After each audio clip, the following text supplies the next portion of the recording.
It was one of those Texas afternoons where the heat didn't just sit on your skin. It pressed on you, heavy and shimmering, turning the air above the asphalt into waves of bending light. In a town as small as Ridgemont, where gossip traveled faster than a prairie fire in August, people noticed everything. Who bought a new truck? Who skipped church twice in a row? Who was seen arguing behind the diner? And, more importantly, who was still single at 30? Liam Porter had long accepted that he was one of the town's favorite topics. At 30, he was the kind of man people liked, but rarely looked at twice. Broad-shouldered, soft-spoken, and always smelling faintly of motor oil, he'd spent the last decade fixing transmissions at Clyde's Auto and going home to a quiet house that never had an extra toothbrush in the bathroom or heels by the door. His friends had all gotten married, some twice, while he kept telling his mother, "I'm just waiting for the right one."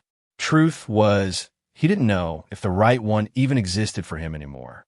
But everything changed on a slow Thursday evening at Riley's Bar, the kind of place with creaky floors, cold beer, and the same 5 country songs playing on loop.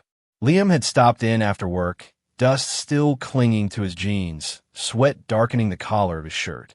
He took his usual seat at the end of the bar, nodding at a couple of regulars without much thought.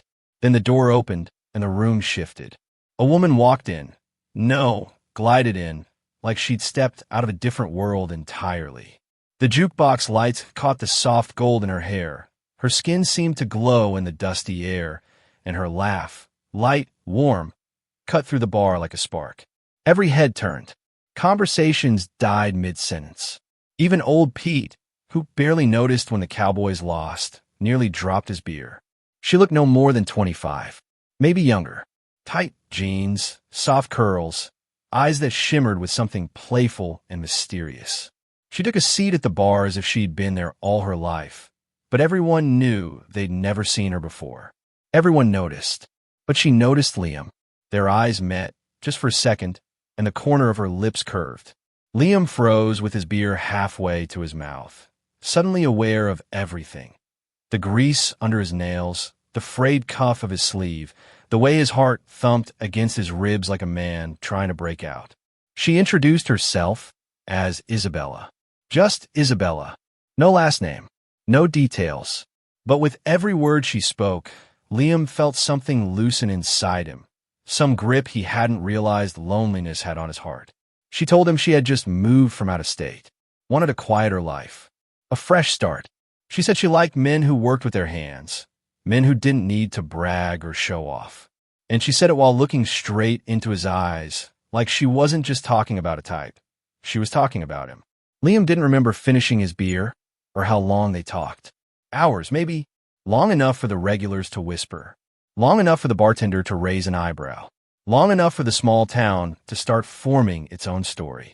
By the time they stepped outside, the sky had deepened into a velvet blue scattered with stars. A warm breeze brushed past them, carrying dust and the distant smell of barbecue. She laughed again, that same bright sound that made Liam feel a little weightless. "You're different," she told him softly. It was such a simple thing to say, but to a man who'd spent years feeling invisible, it felt like a door opening.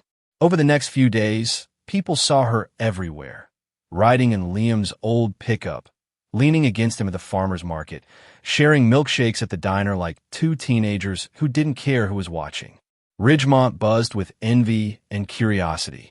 The men said Liam had outkicked his coverage. The women said Isabella was too pretty to be here. Everyone agreed Liam had hit some kind of cosmic jackpot. And Liam, he believed it. For the first time in his life, he woke up with a smile that didn't fade by breakfast. He found himself humming in the shop, grinning like a fool when his co-workers teased him. When he looked at Isabella, when she reached for his hand or leaned her head on his shoulder during their long drives under that endless Texas sky, he felt chosen, seen, wanted, a feeling he'd been starved for without ever realizing it. He didn't know her past, but he didn't ask. When happiness finally knocks on your door after years of silence, you don't question why. It feels rude too. So when Isabella looked at him with those bright, trusting eyes and said, "Liam, I think you're the one," he believed her. Of course he did. In a town where dreams rarely survived past childhood, Liam Porter finally felt like he was living one. He had no idea that this dream, wrapped in beauty and warmth and a smile that made him feel young again, was already cracking beneath the surface, hiding secrets waiting to hit him with the force of a Texas storm. The wedding came together faster than anyone in Ridgemont thought possible. 1 minute, folks were whispering about the mysterious young woman who had swept into town and into Liam Porter's life. The next minute, invitations were going out, the church bells were being polished, and Liam's mother was crying happy tears at the kitchen table, dabbing her eyes with a dish towel like her son had just handed her the moon. Nobody questioned the speed. When something looked that perfect from the outside, people didn't look too close. The ceremony took place in a small white church on the edge of town, the kind where the pews creaked and sunlight poured through stained glass windows in ruby and sapphire streams. Liam stood at the altar in a rented navy suit, his hands slightly trembling. Not from cold. There was none, but from disbelief. He kept thinking, how did this happen to me? A lifetime of quiet nights and empty rooms. And suddenly he was marrying a woman the whole town couldn't stop staring at. And Isabella, she was breathtaking. Her dress was fitted, hugging her curves with just the right amount of modesty, the fabric shimmering faintly with each step she took. Her hair fell in soft waves down her back, catching the light like polished copper. As she walked down the aisle, every man in the room unconsciously straightened, and every woman felt that familiar twinge, a mix of admiration and something more sour. Liam's mother whispered, voice soft as a prayer, "My boy found an angel." When Isabella reached the altar, her eyes glistened as if she'd stepped straight out of a dream. And maybe she had, because Liam felt like he was dreaming too. Their vows were simple, gentle, spoken with shaky voices full of hope. When the pastor pronounced them husband and wife, applause filled the chapel, loud enough to drown out the faint hum of summer cicadas outside. The reception was held in a rented hall just beyond the town limits, decorated with strings of fairy lights Liam had insisted on hanging himself. The place smelled of smoked brisket, coleslaw, and warm cornbread. Nothing fancy, but perfect in a way only small-town celebrations can be. They danced to old country songs, Liam's hand at Isabella's waist, her head tucked into the curve of his shoulder. Every time he spun her, her dress fanned out like a white flame, and every time she laughed, he swore he could feel it echoing inside his chest. His friend slapped him on the back, half teasing, half jealous. "Man, you really lucked out. She's way out of your league, Porter. Better hold on to that one. Damn, she's glowing. How'd you pull this off?" Liam only smiled, a little proud, a little smug. For once in his life, he felt like the one who had beaten the odds. After the last slice of cake was gone and the final song faded, Liam carried his bride to their old pickup and drove them home, the headlights carving two long beams through the quiet Texas night. Isabella leaned back in the passenger seat, her face soft in the dashboard glow, humming along to the radio and touching his arm every now and then. Every brush of her fingers felt like a promise. Their house wasn't much, just a one-story with peeling white paint and a porch swing that creaked in the wind. But that night, with fairy lights still in her hair and her wedding dress draped across the armchair, it felt like the start of a life he'd never dared imagine. But even in the glow of new marriage, small shadows slipped in. The morning after the wedding, Liam woke to the smell of coffee and the sight of Isabella padding around the kitchen wearing one of his old T-shirts. She kissed him on the cheek, served him breakfast, and laughed when he teased her about burning the toast. Everything felt warm, effortless, domestic. Yet when night fell, Isabella said she was tired. The next night, she said her stomach hurt. The third night, she had a headache. Liam didn't push. He told himself marriage was more than the bedroom, that she'd come around. But the shift was noticeable, sharp even, after how affectionate she'd been before the wedding. More small things piled up. Her toiletry bag was stuffed with expensive creams labeled rejuvenation, anti-aging, restoration. Liam found hormone supplements, vitamins with medical names he couldn't pronounce. When he asked, she brushed it off with a half laugh. Old health issues, nothing serious. He didn't think too deeply about it, but something tugged at him. They took a short honeymoon by the lake. A picnic blanket, sunlight dancing on the water, Isabella lying beside him looking impossibly young. Liam felt the world could have ended in that moment, and he wouldn't have noticed. But sometimes he caught her staring into the distance, her expression tight, fragile, like she was holding something heavy behind her ribs. She would snap out of it instantly when he asked if she was okay. And at night, her phone buzzed with notifications she always angled away from him. The fairy tale wasn't broken. Not yet, but hairline fractures were forming. Liam didn't know it then, but the glow that made Isabella seem too good to be true was exactly that. Too good, too bright, too impossible to hold without burning. It didn't happen all at once. The unraveling came quietly, like a loose thread on a favorite shirt. One you tug without thinking, only to realize too late that the fabric is coming apart in your hands. For Liam Porter, the first tug was Isabella's phone. At first, he didn't notice the way she angled the screen away from him. He thought she was just being polite, avoiding interrupting conversation. But over time, the pattern became unmistakable. Every buzz, every chime, her hand would snap to the phone, tilt the screen, swipe fast, lock it even faster. Sometimes she stepped into another room entirely, her voice hushed, tense, then cheerful again the moment she emerged. When he asked who kept messaging her, she smiled too quickly. Oh, just old friends. Nothing important. Old friends she never mentioned by name. Old friends she never let him meet. The next tug came a few days later, when Liam got home early from the shop. The house was quiet, too quiet, the kind of stillness that made your stomach roll. As he walked toward the dining area, he heard the rustle of paper and saw Isabella sitting at the table surrounded by documents. Papers with official seals, medical-looking forms, and photos. Photos of children. Several of them. The moment she noticed him in the doorway, she panicked. Her hands flew across the table, shoving papers into a folder so fast some nearly tore. "You're home early," she said with a brittle laugh. "I was just sorting things." Liam tried to smile, but something cold pressed against his ribs. "Sorting what?" "Oh, just boring personal stuff. Nothing you need to worry about." She stood so quickly her chair nearly tipped. He didn't press. He didn't want to be that kind of husband, the nosy, paranoid type. But as she walked past him, he couldn't shake the stinging awareness that she'd just slammed a door in his face. A door into a part of her life she clearly didn't want him to see. After that, the house felt different. Not hostile, just full of shadows. At night, Isabella stared out the bedroom window long after Liam had climbed into bed. Her silhouette was outlined in the moonlight, shoulders slightly hunched, fingers gripping her arm like she was holding herself together. When he asked if she was okay, she'd blink and turn, smiling too brightly. "Of course, baby. Just thinking. Go to sleep. I'll be right there." But sometimes she never came to bed until dawn. Small things kept piling up. There were creams, so many creams, that Liam wondered how someone so young needed an entire pharmacy's worth of anti-aging products. He found hormone supplements tucked behind the bathroom mirror, prescription bottles with faded labels and dosage warnings. Isabella always laughed it off.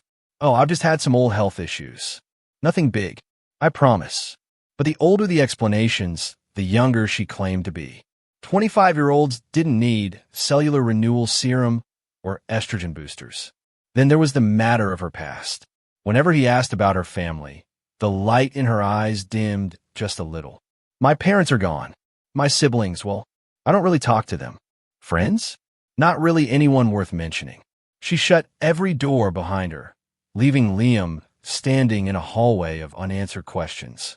Still, he tried to shake it off. He loved her, or the version of her he thought he knew. Love meant trust, right? Love meant giving someone the benefit of the doubt. But even love couldn't silence the whispers creeping into his mind. The town had started talking, too. At Clyde's auto shop, while Liam worked under the hood of an old Ford, the guys from the next bay overjoked.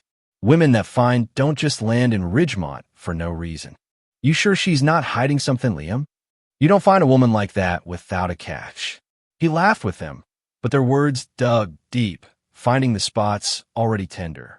He started seeing Isabella through the lens of doubt. Every smile, every distraction, every half-truth sharp enough to cut. Then came the moment that sealed the feeling in his gut. One afternoon, he walked past the spare bedroom and saw Isabella kneeling beside a half-open suitcase. Her hands moved frantically, shoving clothes, papers, and something metallic inside. When she looked up and saw him, she froze. For one heartbeat, her face wasn't young. It wasn't glowing. It wasn't carefree. It was terrified. She zipped the suitcase shut so fast the teeth nearly snapped. "Sorry, just organizing," she said with a shaky laugh. "I promise I'll unpack soon." But Liam wasn't stupid. She wasn't organizing. She was hiding something, and it wasn't just the physical things, the creams, the pills, the locked phone. She was hiding herself, her real self, her real past, her real age. That night, as they lay in silence, Isabella turned on her side and whispered, almost too soft to hear, "I just want to feel young again." Liam stared at the ceiling, his heart dropping like a stone into dark water. She didn't sound like a 25-year-old woman saying it. She sounded like someone much older, begging time for one more chance. And whether he admitted it or not, the cracks in their perfect story were no longer hairline fractures. They were growing, widening, waiting for the moment everything would finally tear open.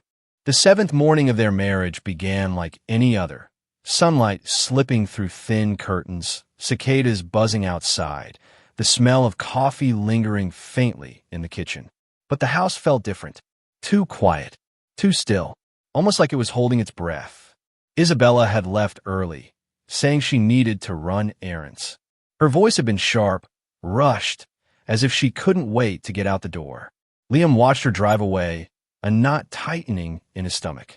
Something about her tone, the way she clutched her purse, the way she avoided his eyes, it all pressed on him like a weight. For days, he'd resisted opening her luggage.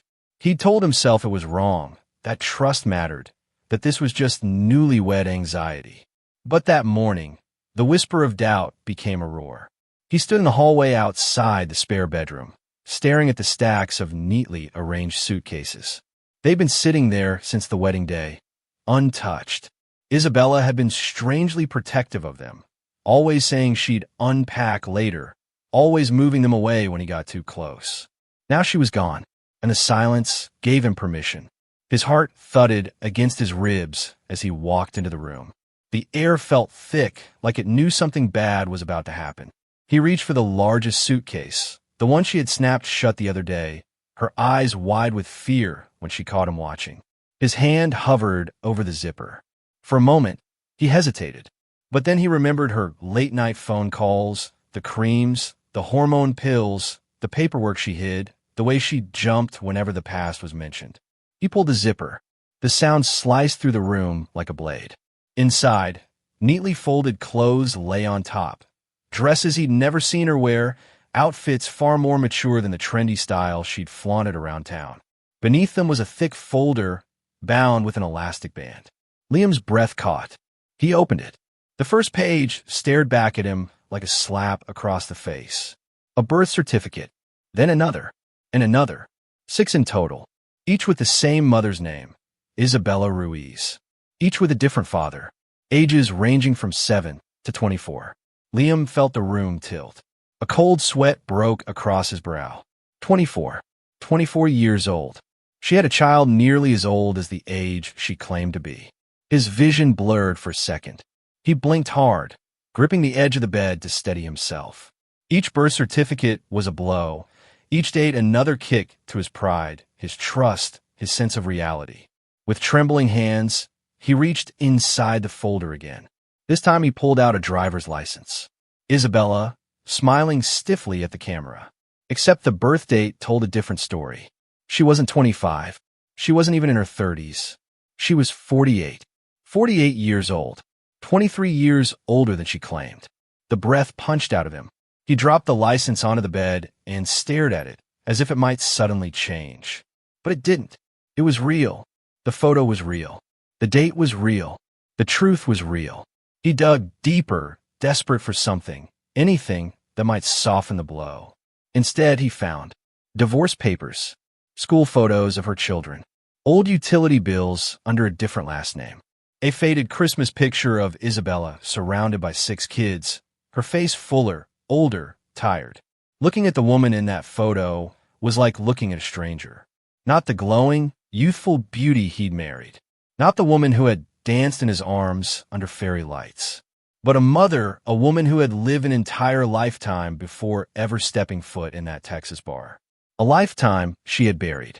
A lifetime she hid from him. Liam stumbled backward, dropping everything onto the floor.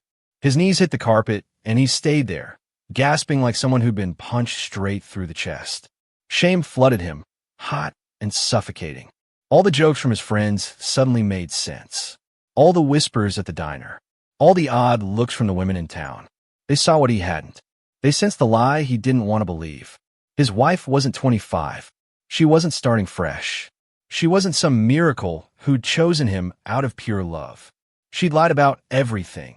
Her age, her past, her children, her entire identity. The humiliation hit him harder than the betrayal. His mind raced. What will everyone think? What will they say? How could I not see it? How could I be so stupid? He felt small, exposed, ridiculous. When the front door finally opened and Isabella called his name, Liam was no longer the man who had carried her over the threshold. He was a man stripped bare. He gathered the birth certificates, the license, the photos, the documents, every piece of the lie, and spread them across the coffee table in the living room like evidence in a murder trial. Isabella stepped inside, groceries in hand. Her eyes caught the papers. The bags slipped from her fingers. Liam, she whispered, her voice breaking instantly. He held up the driver's license with shaking hands. You want to explain this? He said, his voice low, raw, dangerous. And in that moment, standing in front of the man who loved her, the man she deceived, Isabella Ruiz realized the truth she'd fought to hide had finally broken free. And nothing in that house would ever be the same again. Isabella didn't move at first. She stood frozen in the doorway, her hands trembling, her breath catching like she'd been punched. The grocery bags lay spilled at her feet, apples rolling across the hardwood, a carton of milk leaking in slow, widening puddles. But she didn't look at any of it. Her eyes were locked on the papers spread across the coffee table. 6 birth certificates, 2 divorce decrees, a driver's license that told the truth she had buried under layers of makeup, charm, and youthful laughs. Liam stood rigid in the center of the living room, his chest rising and falling with slow, controlled breaths. A storm gathering, but not yet breaking. His voice, when it came, sounded like it belonged to someone else. A man older, harder, carved into stone. You lied to me. Isabella stepped forward, her legs shaky, as if the floor might crumble beneath her. Liam, please, let me explain. He lifted one of the birth certificates and held it in the air. Explain this? Explain how you have a 24-year-old child when you told me you were 25? She flinched as though slapped. Tears welled instantly, gathering at the rim of her lashes before spilling down her cheeks. I was scared, she whispered, voice cracking. I didn't want to lose you. Liam laughed, an empty, hollow sound that made her wince. Lose me? You never had me. You had whatever story you were selling. Isabella sank to her knees, her hands clasped together, fingers white-knuckled. The woman who once walked into Riley's bar glowing with youth and confidence now looked stripped of all those illusions. Fragile, desperate, human. Liam, listen to me. Her voice shook as she wiped at the tears streaking down her face. Every time I told a man the truth, my age, my kids, they looked at me like I wasn't worth anything anymore. Like I was used up, just a tired mom with stretch marks and baggage. I spent years feeling invisible, years feeling like the world was done with me. She swallowed hard. When I walked into that bar and you looked at me like I was beautiful, I couldn't let that go. I just wanted to feel like a woman again. Not a mother of 6. Not someone abandoned by 2 husbands. Just someone who deserved love. Her words trembled, full of truth, but they only poured gasoline on Liam's humiliation. He raked a hand through his hair, pacing, the floor creaking beneath his heavy steps. So, you lied about everything? Your age, Your past. 6 kids, Isabella. 6 kids. You looked me in the eye and said you were 25. You said you had no family. You let me marry you without telling me who you really were. I know, she wept. I know I was wrong. I hated myself for it. But I also knew if I told you the truth, you would have walked away before we even had a chance. And I couldn't bear that. Liam stopped pacing. The muscles in his jaw twitched. Do you know what people in this town are going to say when they find out? Do you know how they'll laugh? I paraded you around like some prize. The young wife. The miracle. And all along, his voice cracked. All along, I was the biggest damn fool in Texas. Isabella crawled closer, her palms pressing against the floor as if she were approaching a wounded animal. Liam, please. This wasn't about making a fool out of you. I love you. I really do. Everything you think was fake. It wasn't. My feelings were real. I was just scared. Scared of being rejected. Scared of never being wanted again. But Liam didn't soften. The humiliation cut too deep, slicing through layers of pride and self-worth. You stole my choice, he said quietly. That hurt more than the shouting. You stole my right to know who I was marrying. You stole my future. Your future can still be with me. No, he shouted, voice booming against the walls. With what? Isabella? With 6 kids who aren't mine? With a wife who's almost 50 and lied every day we were together.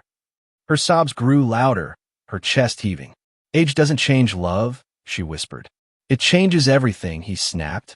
For a long moment, the room stayed silent except for the sound of Isabella's cries. Liam's gaze drifted across the scattered paperwork again. Photos of her younger self. Smiling children gathered around her. Birthday cakes. Messy living rooms. Years and years of a life he never knew existed. She had lived an entire lifetime before him. He suddenly felt small, used, stripped of dignity. Isabella lifted herself onto her knees, reaching for his hand. Liam, look at me.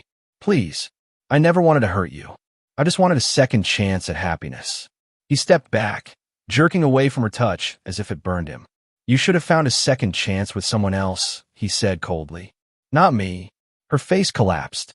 Don't say that. But Liam wasn't listening anymore. He was spiraling, his pride shredded, his trust obliterated. He saw himself the way the town would see him. Not a man who married a beautiful young woman, but a man who had been conned. A fool. A joke. A pathetic headline waiting to happen.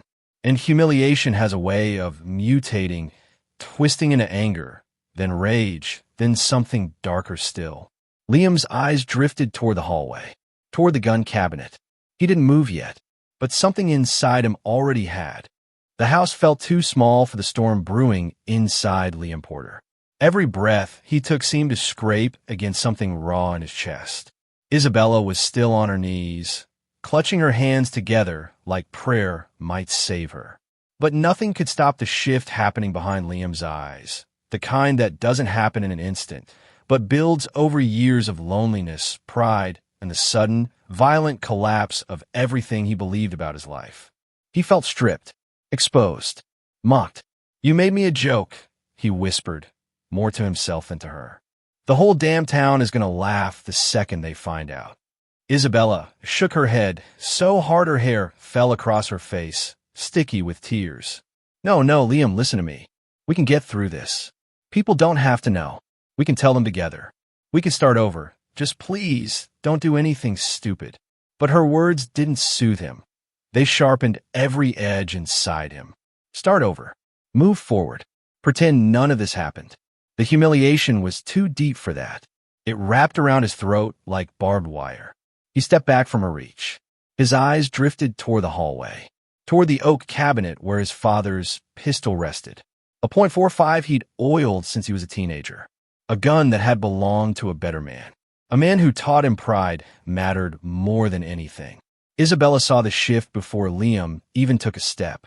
Her breath caught. Liam, she said softly, warningly, don't do this. Please. You're just angry. You're hurting. But this isn't the answer. He walked past her without speaking, his boots thudding against the hardwood. Every footstep more final than the last. The cabinet creaked as he opened it. Liam, please. He wrapped his fingers around the pistol. Heavy. Familiar. Solid. Isabella scrambled to her feet, stumbling as she rushed down the hallway after him.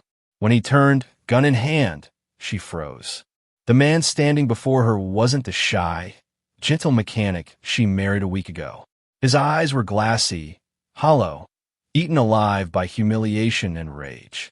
"Put it down," she whispered, palms raised. "You're scaring me." "You should be scared," he said, his voice disturbingly calm. "You lied to me every day. Made me believe something that wasn't real. Made me a fool. A damn fool." "No," she cried, shaking her head. "I loved you. Everything I felt for you was real. I should have told you the truth, yes, but killing me won't fix anything." Liam's hand trembled, not from hesitation, but from how tightly he gripped the gun. "You stole my life," he said. "My future. My dignity. Liam, stop. Stop this. You can't come back from something like this. Please, baby, please. Don't call me that." She took a cautious step forward, her hands still raised. "We can get help. Counseling. We can talk to Pastor Green. We can figure this out. You don't have to." The first shot exploded through the hallway. The bullet tore into the wall inches from her face, sending shards of wood flying. Isabella screamed and dropped to her knees instinctively, covering her head with her arms. Liam didn't flinch. The second shot hit her shoulder. She cried out, her body jerking violently as she crumpled sideways, clutching the wound. Blood seeped between her fingers, staining her white nightgown. "Liam," she sobbed. "Please, please stop. I'm sorry. I'm so sorry." But he couldn't hear her. Not the real her. Only the echo of laughter he imagined from every person in town. The bartender, his co-workers, his friends, the women at the farmer's market whispering behind their hands. The sound of mockery drowned her pleas. He stepped closer, looming over her as she tried to crawl backward, dragging herself across the rug, leaving a smear of blood behind her. Another shot, then another, each one slamming into her body with brutal precision. She screamed, then gasped, then whimpered. The fifth shot silenced her voice. But Liam didn't stop. He fired until the gun clicked empty. 10 rounds, each one echoing through the small house like thunder. Each one marking the death of more than just a woman, of the fantasy he thought he was living. When the final shell casing clattered to the floor, the house fell still.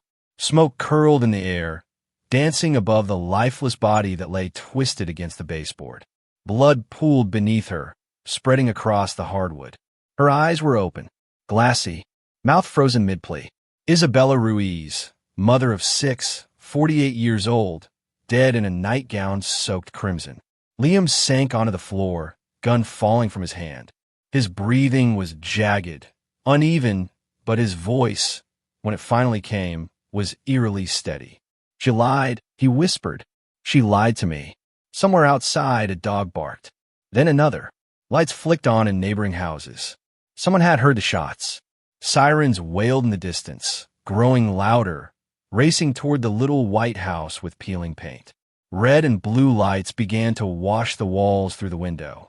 Liam didn't run, didn't hide, didn't move. He just sat there, staring at the woman he had married 7 days ago. The honeymoon was over, and the nightmare had finally taken its place. The trial of Liam Porter became one of those cases that didn't just capture attention. It split the country in half. It was the kind of story cable news chewed on for months, the kind talk shows debated, the kind strangers argued about in grocery store lines and barbecue joints. A murder born from deception. A man humiliated. A woman with 6 children, 3 exes, and 23 years of hidden life. It was a courtroom drama soaked in emotion, shame, gender politics, and the question nobody could agree on. Does a lie ever justify a killing? From the moment Liam was arrested, sitting on his living room floor, hands limp, whispering, "She lied to me," as officers cuffed him, people started taking sides. Some saw him as a cold-blooded killer. Others saw him as a broken man pushed over the edge. The prosecutors moved fast, charging him with first-degree murder. 10 shots, close range, a weapon retrieved intentionally. The state argued nothing about this was accidental or impulsive. It was calculated.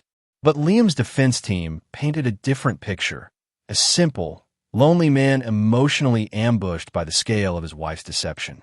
By the time the trial began, reporters from every major outlet had converged on the courthouse steps in Austin. They broadcast live as protesters gathered beneath homemade signs. Justice for Isabella. Lies aren't a death sentence. He didn't marry a 25-year-old. He married a fantasy. A con is a con. The country couldn't look away. Inside the courtroom, Liam looked thinner, older, like the weight of the world had settled on his shoulders. He sat beside his attorneys, hands folded tightly, eyes down, rarely looking at the photos of Isabella projected onto the big screen. Her selfies, her wedding shots, and finally, forensic images from the crime scene. When the prosecutor stepped forward, she wasted no time. 10 bullets, she said, pacing in slow, controlled steps. Not 2, not 3, 10. Ladies and gentlemen, this was not a moment of panic. This was an execution carried out by a man who believed humiliation gave him the right to end a woman's life. She held up Isabella's driver's license, the one that exposed the truth. He found out she was older than she claimed. He felt embarrassed, and he slaughtered her for it. On the other side of the courtroom, Isabella's children sat in the front row. All 6. They didn't cry silently. They sobbed openly, the oldest daughter, Camila, gripping her siblings as if holding them together by force. When Camila took the stand, the room fell silent. My mom wasn't perfect, she said, wiping tears with shaking hands. She made mistakes. She lied, but she didn't deserve to die for wanting to feel loved again. Her voice cracked. She survived 2 divorces. She worked 2 jobs for years. She gave up everything for us. And she finally thought she found someone who saw her as more than a tired mom. She glared at Liam. You murdered her because she wanted to feel young again. Liam didn't lift his eyes. The defense countered with their own emotional punch. They called Liam's mother, Margaret Porter, to the stand. A small, weathered woman with trembling hands who clutched her son's childhood photo as she spoke. He's a good boy, she said, voice breaking. He was lonely. His daddy died young. He spent his life working, coming home to an empty house. Then this woman walks in, beautiful, young, saying all the things he dreamed of hearing. She swallowed hard. And then he found out it was all a lie. A deep, cruel lie. The defense attorney emphasized the humiliation, the deception, the emotional manipulation. She created an identity, he argued. She pretended to be someone else. She erased 6 children, an entire life, decades of reality. This wasn't a small lie. It was an identity fraud that destroyed this man's sense of self. Does that excuse what he did? No. But does it explain it? Absolutely. The courtroom buzzed, because at the heart of the trial was something everyone recognized: the power of shame. Shame makes people irrational. Shame collapses the mind. Shame turns loneliness into something explosive. Still, the prosecutors hammered one point relentlessly. Humiliation does not justify homicide. Then came the moment everyone waited for: Liam taking the stand. He walked slowly, hands trembling, voice barely above a whisper when the defense asked why he snapped. Everyone was going to laugh at me, he said. I thought I finally found someone who wanted me. The one thing I ever wanted. And it was a lie. I felt like my whole life was a joke. The prosecutor approached, her voice sharp as a blade. And for that, you shot her 10 times? Liam swallowed hard. I wasn't thinking. You reloaded? He froze. The room gasped. That single question, quiet, lethal, cut through every argument the defense built. Because reloading meant intent. It meant time to stop. It meant choice. Liam didn't answer. He couldn't. The moment the jury heard that, the tide shifted. 12 days later, the verdict came. The courtroom packed shoulder to shoulder, tension suffocating. We, the jury, find the defendant guilty of murder in the first degree. Camila sobbed into her hands. Liam's mother collapsed in her seat. Liam stood motionless, as if the words hadn't reached him. The judge's voice was stern, unwavering. Life in prison. No possibility of parole. The gallery erupted, some cheering, others shouting it was unfair. That deception had consequences too. Outside, the nation remained split. Some said Liam was a murderer who executed a woman for aging. Others said Isabella's deception was emotional fraud of the highest degree. But in the end, the law chose its side, and Liam Porter was led away in chains, the echo of 10 gunshots still haunting a country that couldn't agree on whose tragedy was greater, the woman who lied, or the man who killed her for it. The sentencing was supposed to bring closure, but in truth, it only opened another chapter, one soaked in grief, controversy, and a legacy that would haunt Texas for decades. When Judge Rowena Clark read the words, "Life in prison without the possibility of parole," the room felt frozen in time. No shuffling, no breaths, not even the usual murmurs from the gallery. Just a silence so heavy it pressed down like a weight on everyone's shoulders. Liam Porter didn't flinch. He stood there as if carved from stone, his eyes hollow, fixed on nothing.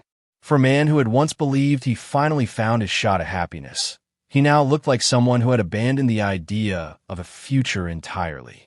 His hands were shackled. His wrists trembled faintly. But there was no outburst, no plea, no final words. Just a quiet, numb surrender. Across the courtroom, Isabella Reyes' 6 children gripped each other tightly. The youngest boy, Mateo, stared at Liam with a mixture of fear and confusion. At 7 years old, he still didn't understand how a man could claim to love his mother one day and take her life the next. Camila, the oldest, held him close. Her own eyes were swollen, her cheeks streaked with tears that had never fully dried since the trial began. When the judge dismissed the court, families and reporters poured out into the hallways. The building seemed to vibrate with whispered arguments. Some muttered that Liam deserved death, not life. Others insisted the sentence was too harsh for a man pushed beyond sanity by lies. Cameramen swarmed the exits, capturing reactions that would replay on national television for days. But the most powerful moment came outside the courthouse, where Camila stepped up to a microphone. Her voice wavered at first, but then steadied with the kind of strength only grief can sharpen. "My mother wasn't perfect," she said, "but she deserved the truth. She deserved a chance to live. She deserved to grow old on her own terms, not die because someone didn't like the age on her birth certificate." Her words hit like a hammer. Even those who quietly sided with Liam shifted uncomfortably. Behind her, Reagan the social workers held the youngest siblings close, protecting them from the flashes of cameras. While the world argued about deception, betrayal, and pride, these children were living the consequences in real time. Therapy sessions, custody hearings, sleepless nights, and the knowledge that their mother's final moments were filled with terror. Inside the Madison County Jail, Liam's transfer paperwork moved quickly. Guards whispered about him in the halls, some with disgust, others with pity. They'd seen men break before, but something about Liam's silence unnerved them. He didn't eat much. He didn't talk. He didn't fight or lash out. At night, he muttered fragmented sentences, always circling back to the same phrase. "She lied to me." 6 words that had destroyed 2 families, sparked a national debate, and turned a quiet Texas mechanic into a symbol people projected their own fears, biases, and anger onto.